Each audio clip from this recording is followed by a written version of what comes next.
Baik, selamat pagi semuanya. Pagi, Bu. Kita mulai pembelajaran pada hari ini. Kita berdoa terlebih dahulu menurut kepercayaan masing-masing ya. Berdoa dimulai. Amin. Baik, bagaimana kabar kalian hari ini? Baik, Bu. Ada yang tidak hadir? Ada.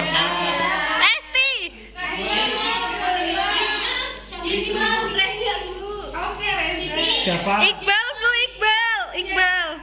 Oke, saya catat ya. Baik, pertemuan minggu lalu kita mempelajari tentang materi teks prosedur dan kita juga sudah membuat teks prosedur ya. Nah, pada minggu ini kita akan belajar mengenai materi menulis teks eksposisi. Nah, sebelumnya ada yang mengetahui apa itu teks eksposisi? Saya Bu, Ya, berisi informasi. Berisi informasi. Kemudian apa lagi? Ada data dan fakta di dalamnya, Bu. Baik, ada data dan fakta. Tepuk tangan dulu untuk Mbak Wanda sama Mbak Dora. Sebenarnya bagus sekali ya. Sebenarnya teks eksposisi ini sudah kalian pelajari di jenjang SMP, tapi keren sekali Mbak Wanda sama Mbak Jaharas mengingat eksposisi itu apa. Saya juga hebat tahu, Bu. Nah, namun sebelum itu saya akan membacakan, sebelum kita masuk ke materi, saya akan membacakan mengenai tujuan pembelajaran pada hari ini, yaitu yang pertama, saya harapkan peserta didik itu mampu menuliskan teks eksposisi secara kreatif, kritis, dan logis berkaitan dengan fenomena yang terjadi di lingkungan sekitarnya.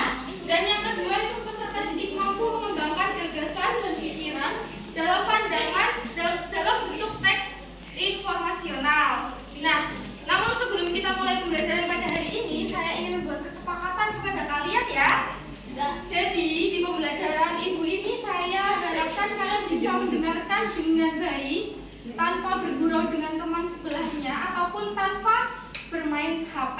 Jadi kalau misalnya ada teman kalian yang Bu, catatan Bu, Reza Bu. ya kalau ada yang ketahuan nanti akan diberikan hukuman setelah materi pada hari ini ya. Semangat. Baik, kita mulai saja materi pada hari ini.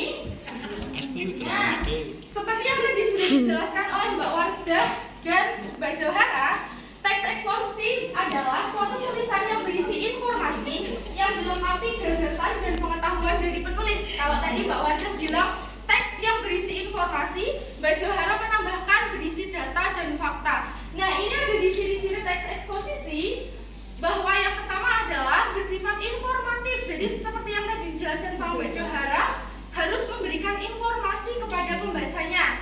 Teks ini merupakan teks yang ditulis oleh penulis berupa gagasan, tapi harus tetap berisi informasi ya, bukan hanya menuliskan perasaan, bukan ya? Nah, itu perlu dipertanyakan kalau ada penulis yang menuliskan teks eksposisi menggunakan perasaan itu, bukan ya? Kemudian yang kedua adalah penggunaan bahasa yang baku. Jadi karena teks eksposisi ini akan dinikmati oleh semua kalangan, jadi harus menggunakan bahasa yang mudah dimengerti, bahasa Indonesia yang baik dan benar ya. Iya, Bu. Sepakat? Bu.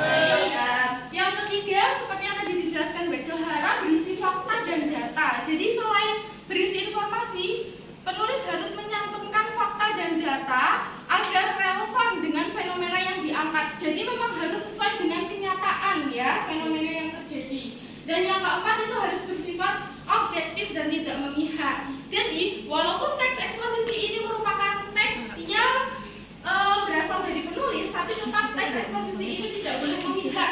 Jadi harus berpandangan lurus pada fenomena yang terjadi sesuai dengan data dan fakta, gitu ya. Iya, oke, Bu. Ada yang ditanyakan sampai di sini? Tidak. Belum. Kita lanjutkan ya. Siap, oke, Bu. Selanjutnya ada struktur teks eksposisi. Baik, dibacakan sama Mas Reza. Coba yang pertama apa? Yang pertama itu ada tesis. Tesis berisi pengenalan isu atau persoalan. Kemudian ada argumentasi, berisi pendapat dan fakta pendukung. Dan terakhir itu ada simulan, berisi penegasan ulang. Baik, terima kasih Mas Reza. Tepuk tangan untuk Mas Reza.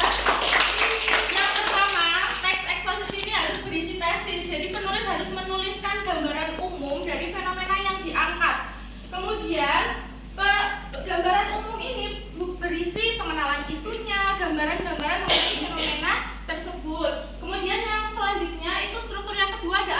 argumentasi. Jadi dalam teks argumentasi ini, penulis harus menuliskan data dan fakta yang mendukung tesis yang sudah dituliskan tadi, gitu ya.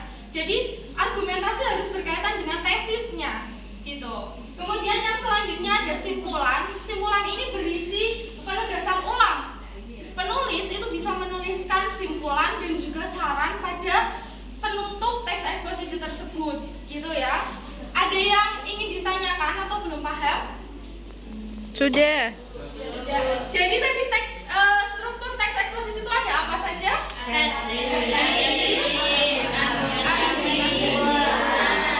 Ingat-ingat ya, karena materi kita pada hari ini menulis teks eksposisi, jadi kalian harus ingat dan paham 3 struktur tadi ya.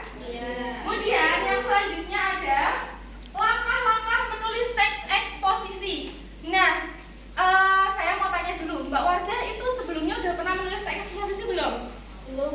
Belum. Tapi paham gitu ya, teks eksposisi itu apa? Kalau Mbak Johara? Dulu sih pernah Bu di SMP ya Bu ya, kita sudah pernah. Tapi saya juga beberapa membaca di koran Bu, di koran Jadi sudah kabar. biasa melihat teks eksposisi ya? Oke. Berarti Mbak Johara sudah tahu kurang lebih langkah-langkah menulis teks eksposisi itu seperti apa ya?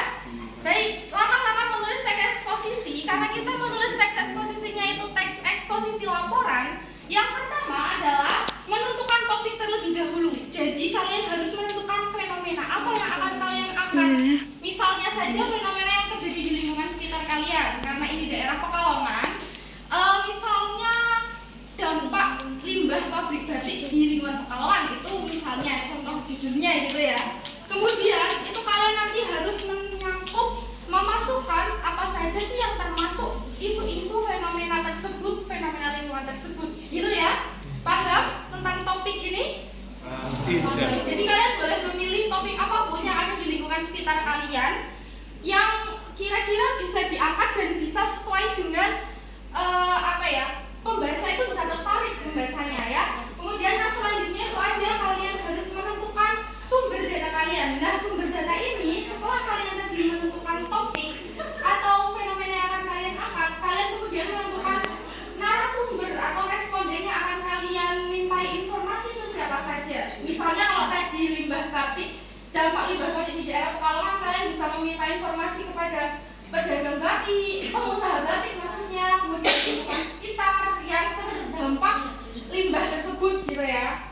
Kemudian yang selanjutnya langkah ketiga itu adalah kalian harus menentukan cara pengambilan data. Nah, cara pengambilan data ini sebenarnya banyak sekali, tapi kalian bisa memilih yang paling simpel saja karena kita kan masih siswa ya. Jadi kalian bisa memilih misalnya dengan wawancara secara langsung ataupun dengan kuesioner secara online. Tadi Mbak Johara sepertinya berbicara di lingkungan sebelahnya. Iya maaf Bu, jadi ditanyain dulu.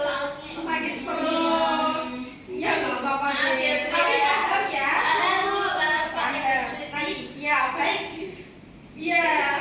Yang selanjutnya adalah kalian harus setelah kalian menentukan, misalnya kalian mau wawancara secara langsung ataupun menggunakan kuesioner secara online, kalian kemudian merumuskan dalam bentuk merumuskan dalam bentuk pertanyaan maksud saya. Jadi kalian harus menuliskan daftar pertanyaan yang akan kalian tanyakan kepada narasumber kalian itu apa saja.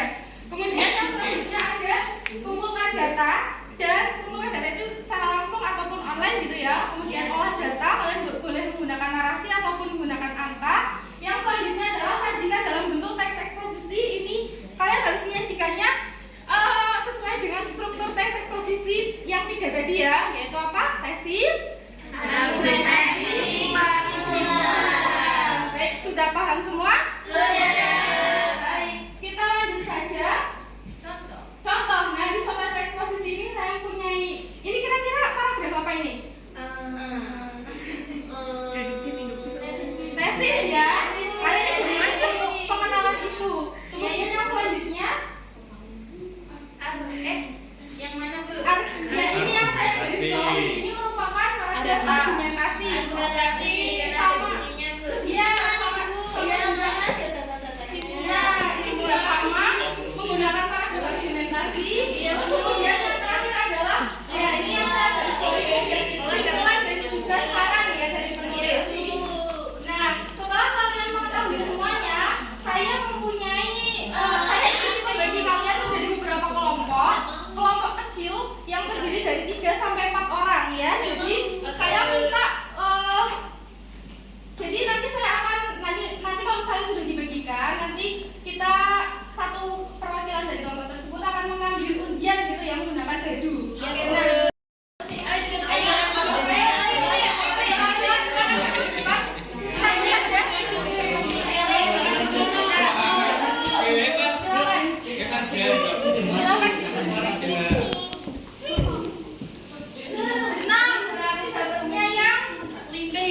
ember. Ini ya. Aku 4. Siapa itu? Mat dapatnya apa? Satu. Iya. Nah, lagi satu lagi ya. Yeay. Nah, aku udah satu. Ya coba, kamu dulu Farida dulu. Sulaiman. Satu lagi. 2. Nah, saya akan membagikan kalian soalnya ya ini.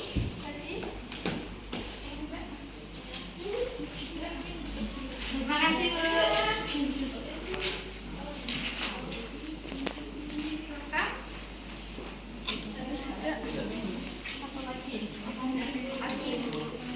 Nah, saya ingin kalian menuliskan karena di situ ada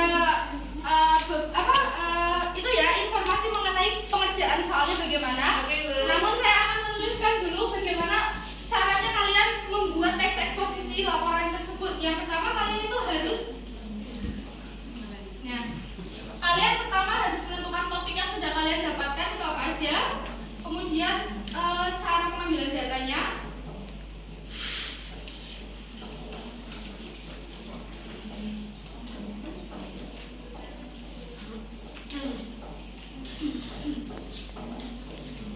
Nah, nanti kalian bisa menuliskan ke dalam bentuk tabel tersebut ya.